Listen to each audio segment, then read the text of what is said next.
I'm Gail C., Director of Teaching and Learning, and the podcast today is going to help you look at and navigate Atlas Rubicon. Atlas Rubicon is our primary housing mechanism for our curriculum and our learning units here at ASD. And what we're going to do is show you how to log on today and how to navigate through just those primary things that you really need to know up front first. I do want to point out that our units are all written in a collaborative mode.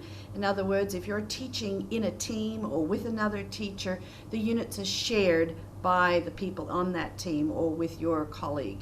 So I'm going to ask Karen Janae, who is our go-to Atlas person, to walk you through some of those important things that you know as you're starting to get to know Atlas. I'm Karen Janae. I'm one of the Rubicon administrators here at ASD, and I'm going to just take this opportunity to do a very quick overview of what's available on Rubicon Atlas. When you come to our login screen, you'll find your name already there. The given password is always ASD, all caps. When you log in that first time, it is going to prompt you to change your password. I've already done that here, so I'm just going to log in. The first view you're going to have of the screen is going to include the classes that you are actually enrolled in, which ones you are developing, as well as a number of other options on the screen. I'm going to start with developing your own map. When I select the one I'm looking at, the first view I get is going to be the entire year calendar so that I can see what classes are being taught at what time period. I'm going to come in here and just look at this example unit that has been developed to show you the basic components of all of them. All of our units across the grades look the same. There are some variations for the IB program. We start with a unit description. There may be some supporting links over here that give you documentation about that particular unit. The next step would be, where are we going with it? We are based on UBD, so we look at our standards. What are our goals? And you'll notice here that we have both the science, because that is the primary area, as well as the English components that are integrated into this particular unit, and the selected standards are all indicated here. After that, we'll have our enduring understandings, essential questions, essential knowledge, and they're all marked out there. You don't need to have 100 of them. Choose the most important ones, and you'll see that in the units that you look at. Next, we have our assessments. How are we going to know that the kids got there? We have links here.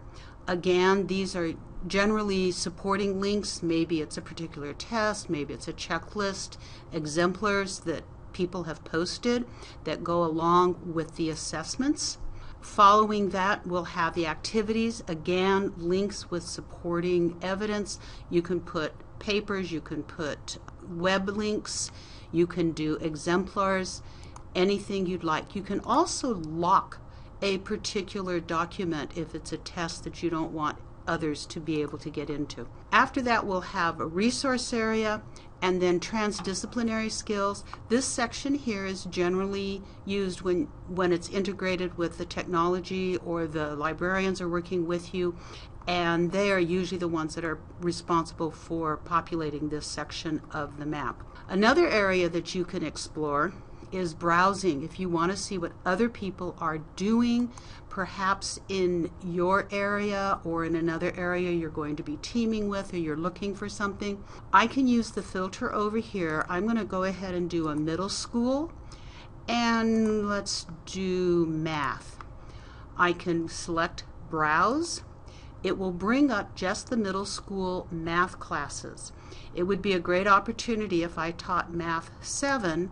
I could look at my map, see what is included. I could go back and choose the 6th grade or the 8th grade and see what is there.